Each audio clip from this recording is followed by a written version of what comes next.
comprendre ces effets géopolitiques, il faut toujours examiner les deux dimensions de la géopolitique.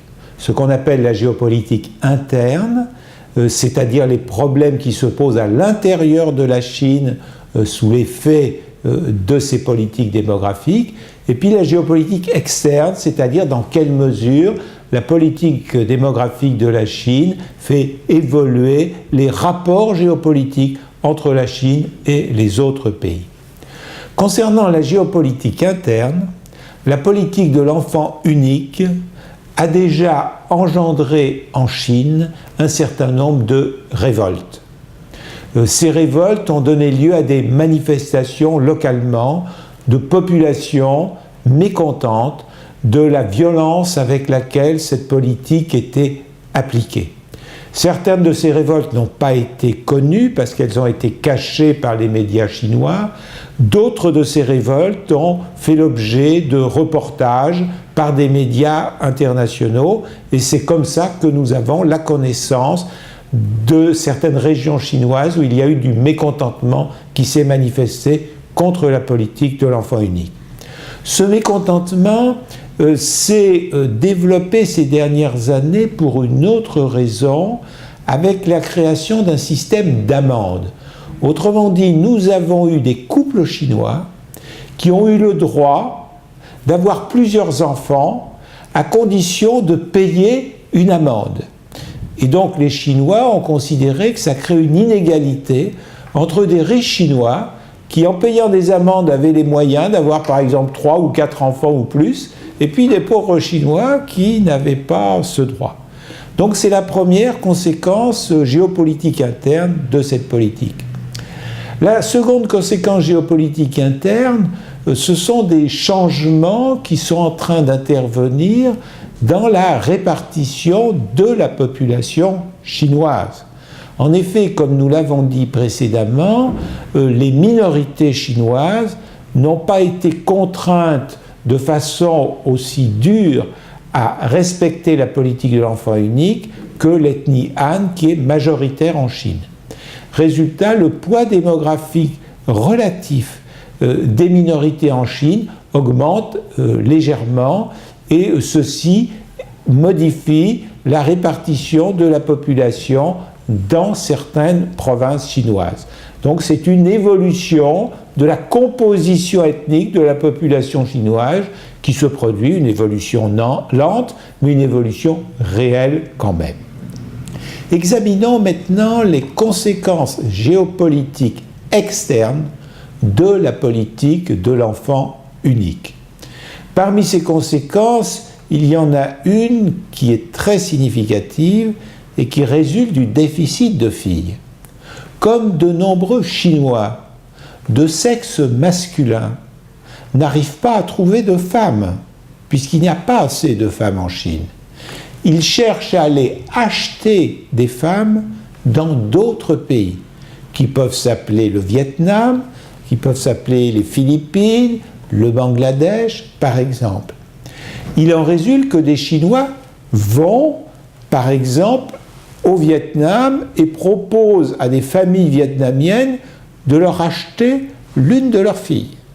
Et souvent, il s'agit de familles vietnamiennes pauvres qui, compte tenu de leur situation, finissent par accepter un gros chèque par le Chinois qui achète leur fille.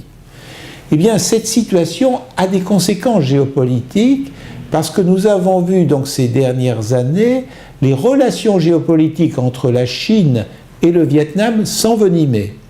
Elles s'enveniment, nous le savons, en raison de la question de la souveraineté sur certaines îles de la mer de Chine, mais elles s'enveniment aussi parce que le gouvernement vietnamien est très mécontent de cette politique d'achat de jeunes filles vietnamiennes par certains Chinois. Deuxième élément géopolitique, même s'il n'est jamais évoqué, tout le monde sait que ces dernières années, la Chine a considérablement investi en Afrique, qu'elle a envoyé en Afrique beaucoup d'hommes pour travailler sur des chantiers, pour travailler aussi dans des activités commerciales.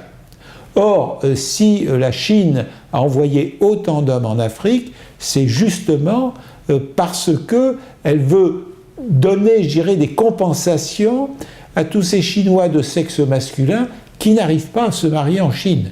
Donc les écarter de Chine pour leur donner des satisfactions, par exemple en Afrique, est une façon de compenser ou de trouver, disons, une réponse partielle au déficit de filles. Enfin, la politique de l'enfant unique, dont nous avons rappelé qu'elle va entraîner une diminution de la population chinoise à partir des années 2030, engendre un changement géopolitique considérable au XXIe siècle. En effet, la Chine est le pays le plus peuplé au monde. Et à ce titre-là, la Chine a été admise à l'ONU en 1971 et la Chine a un siège de membre permanent au Conseil de sécurité de l'Organisation des Nations Unies, siège qui vaut droit de veto pour toute décision de l'Organisation des Nations Unies. Que va-t-il très probablement se passer à compter des années 2030 ? Eh bien, la Chine ne va plus être le pays le plus peuplé au monde. Compte tenu de sa politique de l'enfant unique, de sa diminution de population, elle va être doublée par un autre pays qui s'appelle l'Inde, et l'Inde va très probablement devenir le pays le plus peuplé au monde vers les années 2030. Il en résulte que l'Inde, qui n'est pas au Conseil de sécurité des Nations Unies, qui n'est pas membre de permanent au Conseil de sécurité des Nations Unies, aura la possibilité d'exiger encore davantage une plus forte présence au sein de cette organisation et donc d'accroître son poids géopolitique. Juste une anecdote pour montrer cette évolution.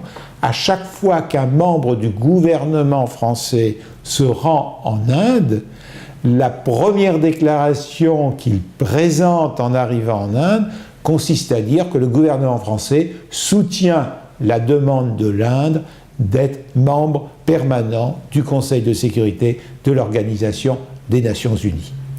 On le voit au terme de ces trois présentations sur la Chine, quelle est la question qui se pose ?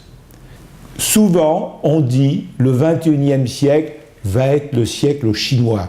Et d'ailleurs, un très grand quotidien français a titré son numéro spécial « Le siècle chinois à propos du XXIe siècle » sans mettre de point d'interrogation après.